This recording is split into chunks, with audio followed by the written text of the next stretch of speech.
Hi, my name is Marielle Justine Sumilong. I am an instructor and a graduate student of the University of the Philippines, Diliman. And for the 30th International Conference on Learning, I will be presenting the initial findings of my paper titled Communicating Affective Learning in Post-COVID-19 Speech Pedagogies. Now, this paper and this topic is very close to me personally because I am a graduate student and at the same time a teacher of speech communication during the onset of the pandemic and until now. And so the motivations of pursuing this topic is really personal. All right. For teachers and students, the COVID-19 pandemic has really been a serious time of uncertainty, requiring unparalleled resilience and perseverance, especially when education, by and large, shifted to and relied to online learning. For the Philippines, for example, we had just started going back to the face-to-face, the traditional learning modalities. So we have been blended and online for 2.5 years, roughly. Now, the researcher herself attests to experiences of anxiety and uncertainty. I was, in fact, diagnosed with generalized anxiety disorder during the pandemic. After being thrown into disarray when the pandemic suddenly and unforeseeably affected her life as a teacher and a graduate student in March of 2020. Now, the prolonged school lockdowns and research shows that this is a universal thing. The prolonged school lockdowns that challenged teachers' pedagogies and disrupted students' routines also blocked their access to basic school-based services and supports, such as organized recreation, peer learning and peer communication, face-to-face interactions with teachers and classmates, all of which are very crucial to students' higher order thinking development, mental well-being, and activity levels. Although the emotional impact of the pandemic varied among teachers and students based on their personal circumstances, support systems, and available resources, providing mental health support and creating a supportive and inclusive learning environment became especially crucial for educators and educational institutions at the time of the pandemic to help address and mitigate these aforementioned affective or emotional difficulties. Again, educators and researchers alike, even before the pandemic, have been advocating for affective learning. So at the time of Krathwohl, Bloom, they've been advocating for the integration of affective learning alongside cognitive learning. For effective learning's facilitation and integration in classes, along with the development of other cognitive and social skills, such as mathematics, natural sciences, history, social sciences, and the languages. Now, because of effective learning's rather integrative role in teaching and learning, several factors or conditions in both the environment and the educator's approach serve as prerequisite in fostering effective learning in the classroom. And now, the researcher found and observed, and this is backed by literature also, that at the height of a global health emergency, such as the COVID-19 pandemic, these environmental conditions, teachers' communicative behaviors, and teachers' instructional strategies were heavily affected and strained, thereby straining the integration of effective learning of affect and the practice of effective skills in remote classrooms. It is already difficult or challenging enough to integrate effective learning in our regular basic and higher education classrooms, but then COVID-19 came in and it even more exacerbated those challenges of integrating, racing, and facilitating effective learning in our classrooms. All right. Now, moving to the personalized context or the specific context of this study. the existence of speech anxiety in communication classrooms, particularly in performance-oriented courses such as public speaking and presentation.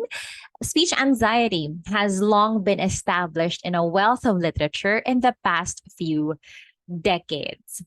Now, the emergence of COVID-19 not only brought about changes into how these communication classrooms or public speaking classrooms are facilitated and traversed, but also COVID-19 escalated students' general anxiety and even more anxiety towards public speaking and towards other, communication related affective behaviors such as reticence, demotivation, disinterest. Now, with all of these in mind, this led me to wonder and to ask, how do speech communication instructors, because speech communication is really an anxiety inducing field, and because the pandemic really affected a lot of students' affective states already, I was left wondering, how do speech communication instructors facilitate, integrate, and communicate effective learning in their respective post-COVID-19 classes as perceived by their students? So this is the research question. What makes this different and more nuanced than how the teachers facilitated during the pandemic is that, again, we are now facing another or a new classroom dynamic, your post-COVID-19 classroom, wherein, at least in the Philippines, in the case of the Philippines, it is still partly blended. There are still asynchronous or synchronous online components. We are still not 100% face-to-face yet, although majority of the times we do meet. So these post-COVID-19 classrooms offer another set of contextual characteristics that the researcher, I myself, deemed unique. I was left wondering how teachers start to integrate again, facilitate again effective learning now that we are slowly transitioning, going back to fully face to face. And given the anxieties and the affective effects of the pandemic already to teachers and students. To answer this question, I wrote down three research objectives. So first is to describe how speech communication instructors facilitate and integrate effective learning in their respective post-COVID-19 classes as perceived by students. Second is to identify the communicative behaviors speech communication instructors employ to effectively facilitate and integrate effective learning. And finally, in pursuing this research, I wanted to analyze the role of communicating effective learning in post-COVID-19 speech communication instruction. Of course, some limitations were encountered by the researcher, and I also had to set some scope of the study. First is that the participants were limited to 12 students under the University of the Philippines, Diliman's Bachelor of Arts in Speech Communication undergraduate degree program at the time of implementation. The sampling procedures will be discussed later, but ultimately the study was limited to 12 students as participants. There were some criteria met, which will be discussed later, but the participants comprised of 12, and they were enrolled at the time of research implementation, which was done from February to April of this year. And then to answer the research question and to ultimately fulfill the research objectives, the study was limited to only seeking out and analyzing the perspective of the students who are assumed to experience and interpret the emotional aspects of the learning process, which brings me to the research artifact. So for this study, the main research artifact will be was the students' narrated experiences. They were limited to their narratives, to the students' experiences, and I did not pursue asking the other side. So I did not pursue inquiring the speech communication instructors, as I believed that their narratives is more authentic, is more rich of an evaluation of affective learning than, of course, the instructors. Furthermore, it has been found that participant recall, so the recall of the students experiencing the phenomenon, is regarded as a strength in effective learning measurement versus other quantitative methods because it indicates true internalization. That implies that if they are still able to recall specific instances or specific communicative behaviors or activities that their teachers introduced and performed in class, that implies that they have really recalled and internalized the values, emotions, and other affective processes or states that were facilitated by the instructors or the instructors. And this is an exploratory qualitative research. Ergo, other quantitative and non-interpretive qualitative lenses were not utilized. All right. So the theoretical framework comprises of two main theories that was used. Of course, in formulating the research instrument and for the analysis, the researcher used affective learning, first conceptualized and stratified by Krathwohl, Bloom, and Massia in 1964. But I also used a more fleshed out version of the 5 affective processes by Duncan Hewitt et al. In 1996. And this table illustrates the more fleshed out affective domain learning skills by Duncan Hewitt et al. And it is more detailed, which I believe helped me further in with regards to not just formulating the interview guide, but also with the analysis of the narratives. And then I also use the emotional response theory. This is an instructional communication theory by Motet, Freemer, and Beebe. This theory ultimately attempts to explain students' responses based on their instructors' communicative behaviors. This theory has 3 main components: instructor communicative behaviors, student emotional responses, and student approach avoidance behaviors.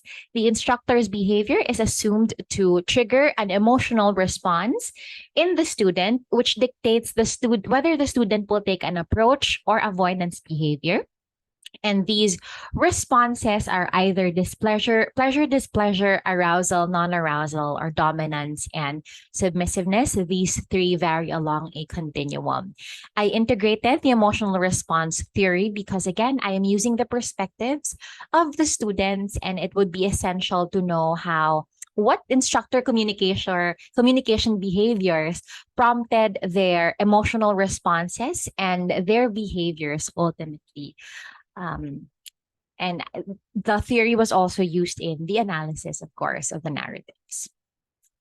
All right. For the methodology, again, the study utilizes a exploratory qualitative research approach grounded in phenomenology, but I'm not very strict on which phenomenological perspective, although I really identify with in terms of data gathering, I identify with phenomenology's getting the true essence of the experience, of the lived experience. For the sampling, we utilized purposive quota sampling, which I will be discussing further in a while. For the research instrument, for the data gathering, I implemented in-depth semi-structured interviews. And for the analysis of data, I used Creswell's modified, simplified version of Mustaka's 1994 analysis of phenomenological data. And I used another coder, a colleague in the department, and the statements that were coded underwent inter-rater reliability. All right. All right. So for the respondents, for the participants rather of this study, again, I opted to use purposive quota sampling because I only narrowed it down or selected 12 uh, participants for the study because at the time of research implementation, there were only 127 enrolled undergraduate students under the BA Speech Communication program. And a good number of that, I think it was 28, they were freshmen. And I did not include freshmen in the criteria for selection because I feel like they will not be able to really flesh out and identify and really narrate their experiences because they haven't been exposed to the courses under the BA Speech Communication program, as well as the more senior students. So the participants comprised of 6 students. So the BA Speech Communication degree of the University of the Philippines, Diliman, offers 2 areas of concentration. The first is, so it's like a major. The first area of concentration is rhetoric and performance studies, and the second is interpersonal and instructional communication. I figured to get 6 from each area of concentration. Again, they should be in their sophomore year to senior year in the 4-year degree program. Ultimately, because by their sophomore year, they have taken core subjects. So these, Introduction to Speech Communication, Basis of Speech, Oral. So these are the core subjects and a few electives already. So that assumes that they have had experiences with various instructors and can give a lot of narratives and stories on how they were able to experience affective learning or affective learning strategies in different speech pedagogies or speech courses in the University of the Philippines, Diliman. And then the in-depth semi-structured interview. I formulated an interview guide, which was also face validated by a senior member in my department. The interview guide, I tried not to make it very prescriptive because um, I really value allowing the participants to really be open and not really restricting them with specific concepts. So the interview guide utilized some concepts from affective learning clusters and skills, also a little bit just to measure their receptiveness and their ability to tell which are affective behaviors. So I also utilized as framework only, not as questions, McCroskey's measuring affective learning and teacher evaluation, as well as the emotional response theory, because I also wanted to understand how receptive they are to these strategies their speech communication teachers employ to integrate and facilitate effective learning.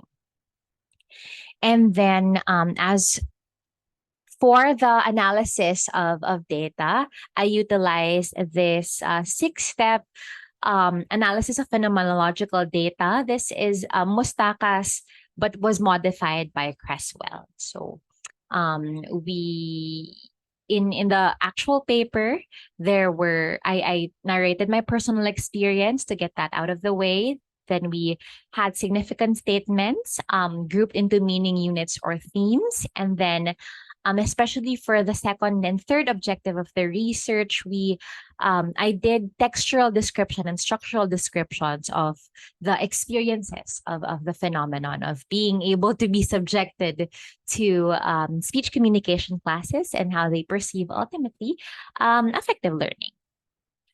All right, for this presentation, I will be presenting the initial findings that cover the first objective of this study.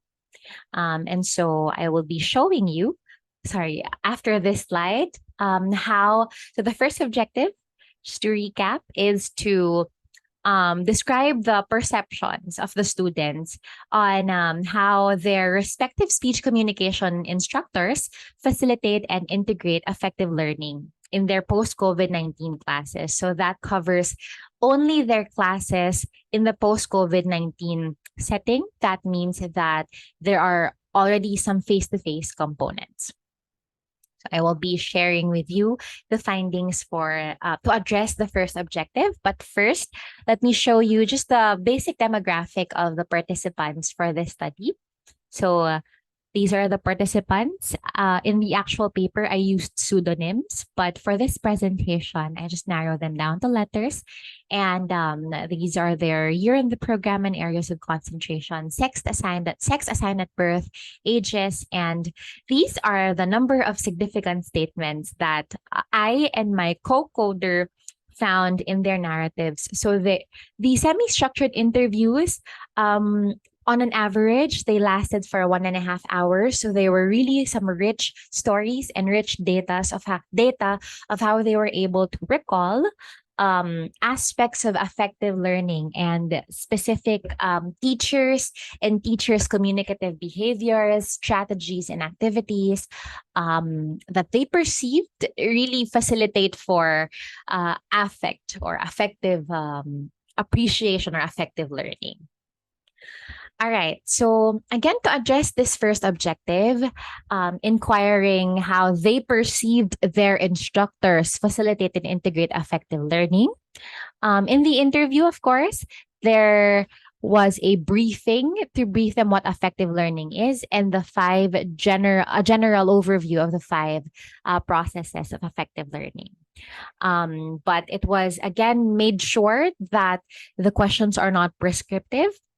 They were just encouraged to really tell stories about what they experienced in their respective classes and what they really appreciate, and what was the most memorable practices in their respective speech courses. They were also encouraged to talk about each of the class.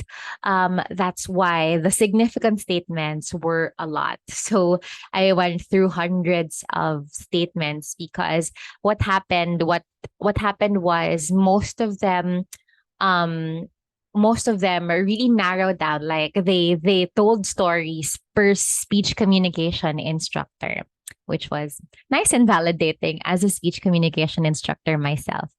All right, so these are the sample. I will be presenting to you the sample significant statements just so the analysis can be made clear. And so the interviews were then transcribed so that me and my co-coder can better select significant statements and then better arrive to formulated meanings. So for example, these are some significant statements that me and my co-coder coded into students' emotional states and well-being are inquired and considered by the instructor. So participant B said, in her class, we always had a kamustahan. Kamustahan means, kamusta is how are you in Filipino. Kamustahan is a checkup, like a catch up, a quick catch up at the start of every class. We were required to say a quick update about ourselves. We were free to, by the way, all the interviews were done in English because the mode of instruction of speech communication and in the university ultimately is English. It is an American, founded by Americans. It was an American university back in the early 1900s. And so everyone speaks in English. So yeah, the interview was done in English.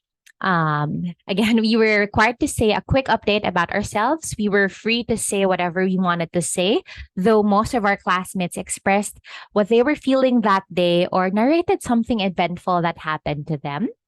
Participant K mentioned that because our class is interpersonal communication, it's one of the core subjects. Sometimes we shared very personal things like with our families. She, the instructor, assures us that the class is a safe space for our sharings.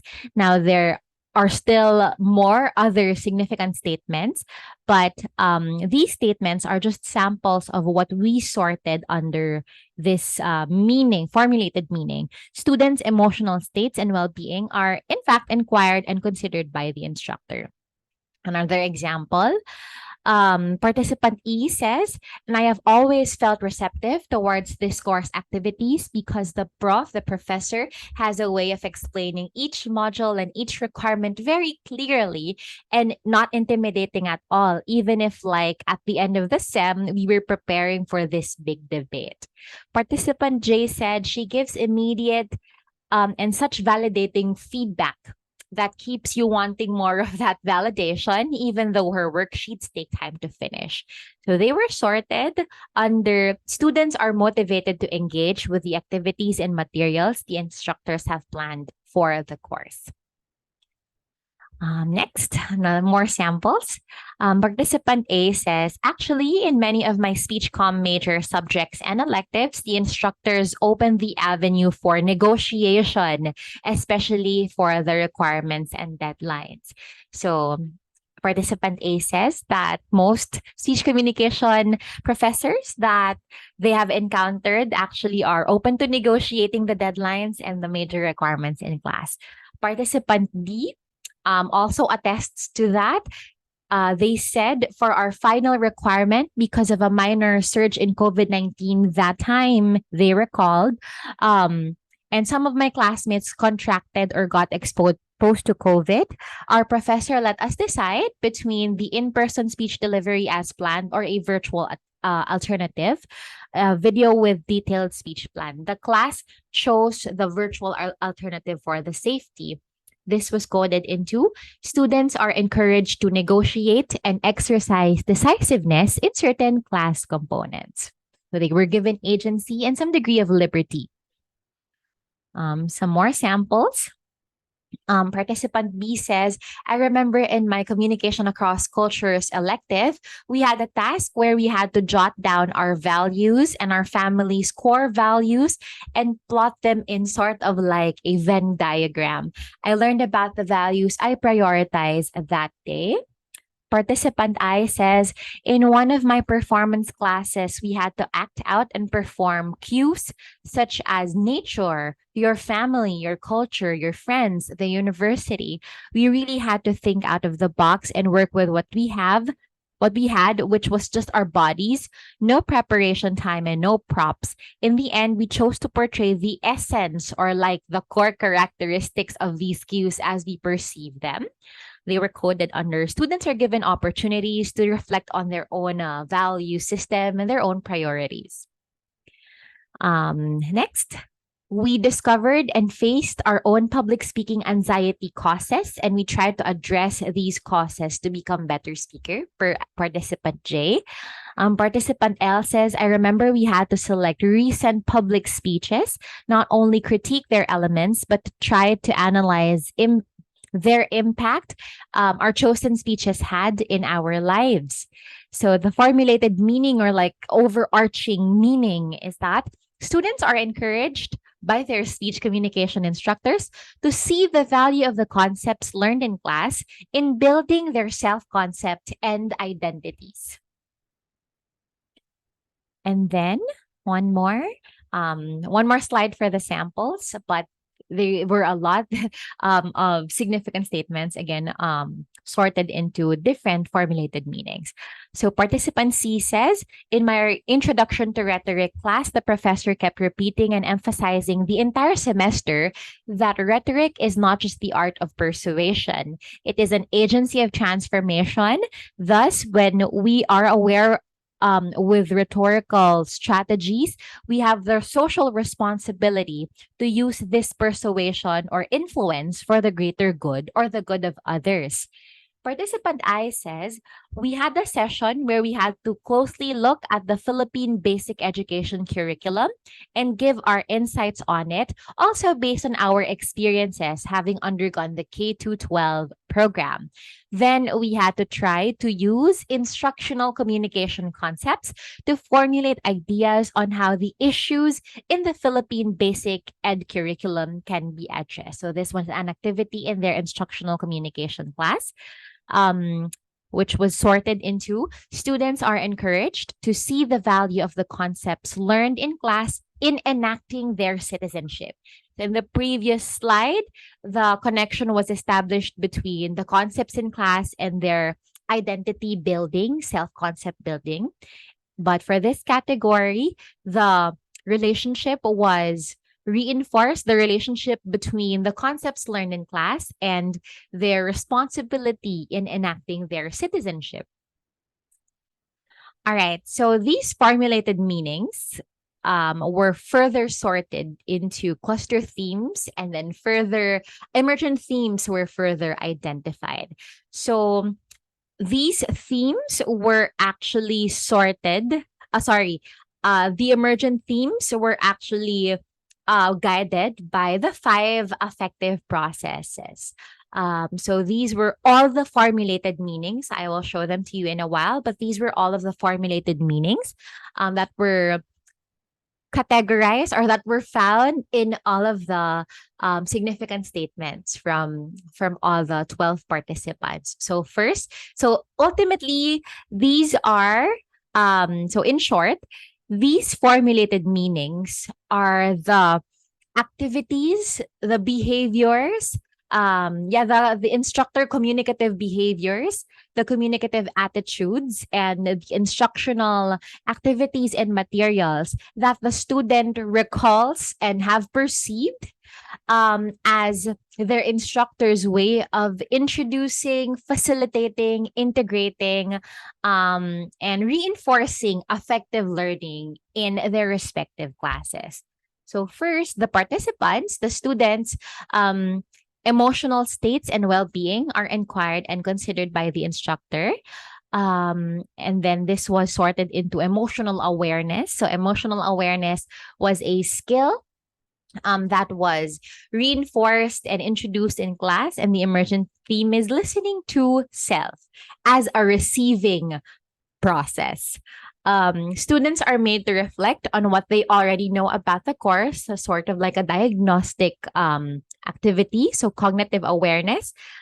Speech communication students are encouraged to express what they intend to achieve, so their expectations from the class activities, the class materials, and the instructor, so sensing expectation.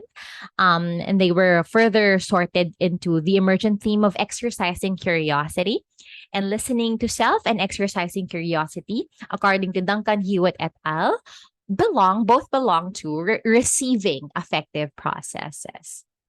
Now, for the responding affective processes, the formulated meanings were found.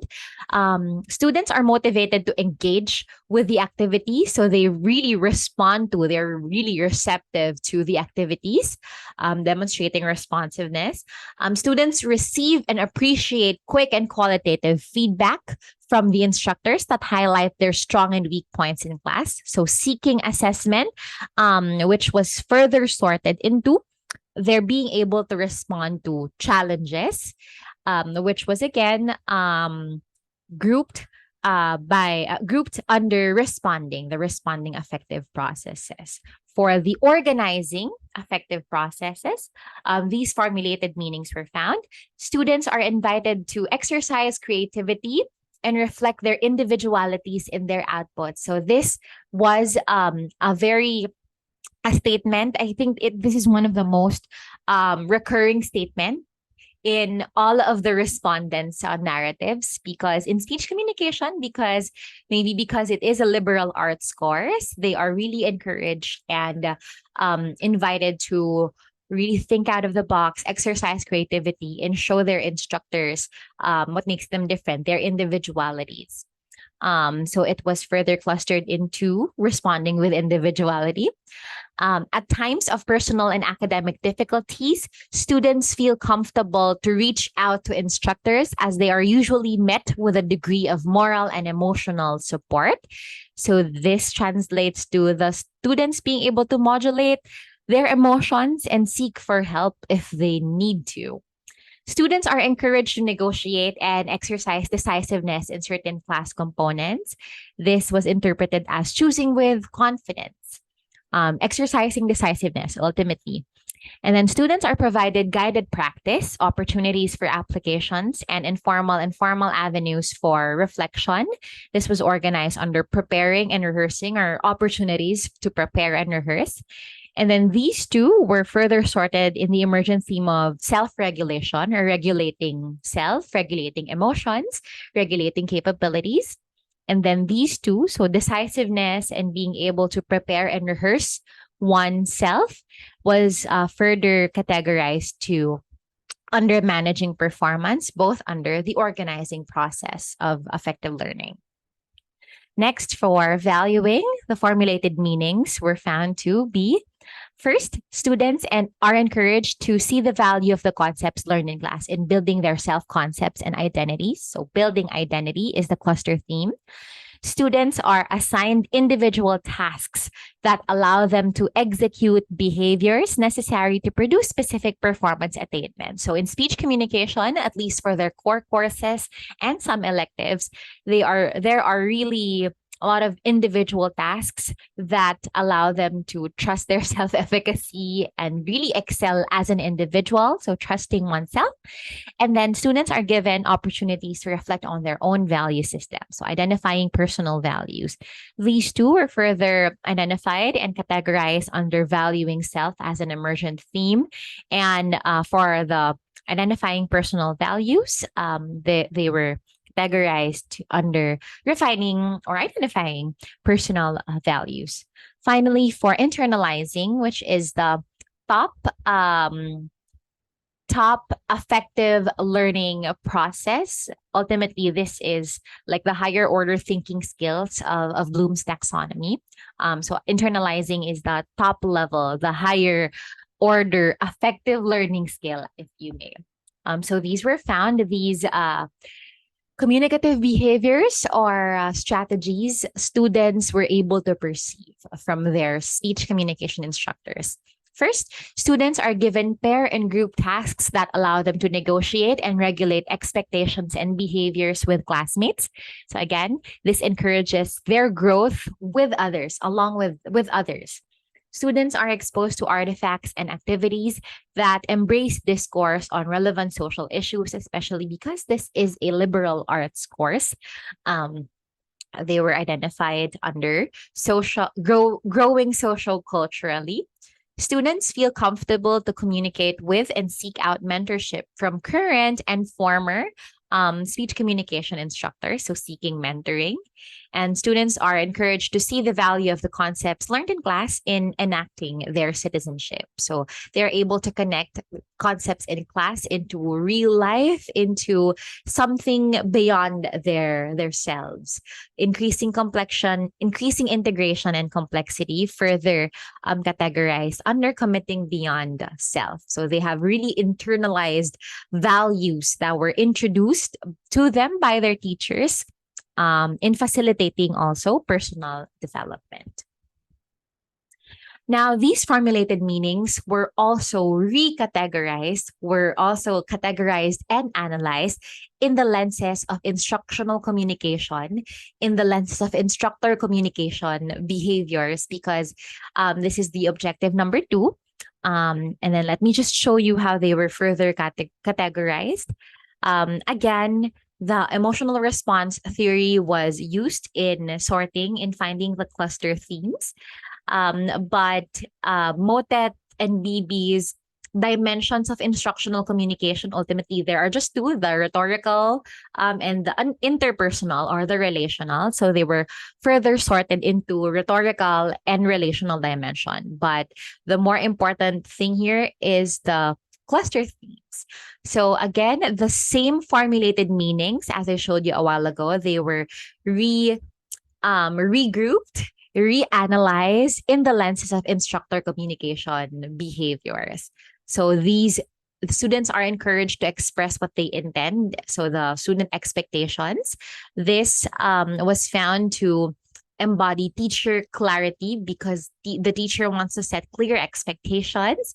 Students are encouraged to express what they intend to achieve, was also categorized under content relevance and are motivated to engage with the activity. So the relevance of the content was perceived very well and was received well by the students. More rhetorical dimensions. So all of these four formulated meanings um, are found to manifest teacher credibility and teacher competence. The teacher's competence and empathy in carrying out good pedagogy for their students. These three more were found or were sorted under teacher credibility, under teacher competence. So again, these behaviors were again sorted here because they manifest teacher behaviors that reflect their credibility, their competence, and their empathy and good intention as teachers. For the relational dimension, all of these were found to manifest teacher immediacy. So teachers' communicative behaviors intended to establish closeness or to diminish the distance between the teacher and the students. So the closeness, to foster closeness. These are all verbal immediacies because for some reason, the students were only able to describe verbal behaviors. They were not able to identify nonverbal immediacy behaviors. That's an implication, or that's an observation from the narratives of the participants. All right, so to synthesize and to summarize, at the time of the research implementation, the participants were able to narrate rich and varied experiences of affective learning that manifested in different instructional strategies, practices, as you may have seen in the formulated meanings and in the sample statements, sample significant statements. These manifested in different instructional strategies, practices, and materials in the speech communication core and elective courses they have taken or they have completed. Their perceived strategies and practices were then grouped into meaning units and eventually emergent themes.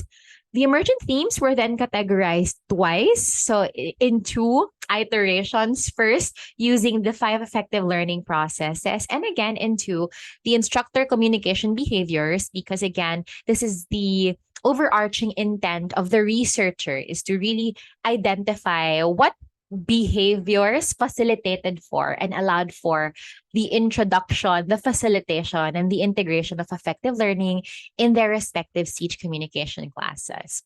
Finally, these initial findings are consistent with most literature connecting instructional communication and affective learning.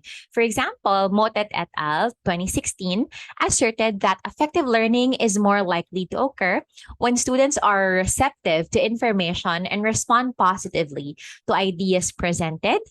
Also referring to what McCroskey and Richmond and Wood and Wheelis have earlier established.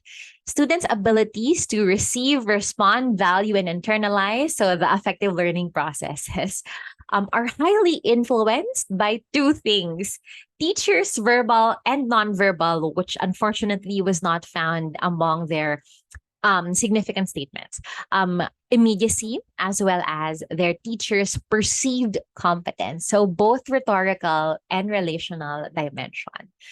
Hopefully, whoever is watching this in the conference, even though speech communication is it's such a unique field to teach, I believe that it's universal application. So public speaking, instructional communication, interpersonal communication, these are all concepts and skills that we do practice regardless of what we teach. Hopefully, whoever is watching this, these significant statements, these meaning statements and themes, you may also find useful in your own pedagogies, in your own teaching philosophies. So here in the Philippines, in the University of the Philippines, speech communication teachers have found and have introduced and have done various instructional strategies, have carried out various communicative behaviors to ensure that affective learning is introduced and integrated in their value speech communication subjects, especially ensuring and really addressing that speech communication is in fact a very anxiety or negative emotion inducing field. So I hope that you find application, even though my study is very particular, it's very niche. I think it has universal applications to whatever field you teach, whatever level you teach as well. So there will always be ways to integrate effective learning, especially now that we are in the post-COVID-19 times. Again, this is Marielle Justine Sumilong from the University of the Philippines. Thank you for listening, and feel free to comment down below if you have questions and clarifications about my study.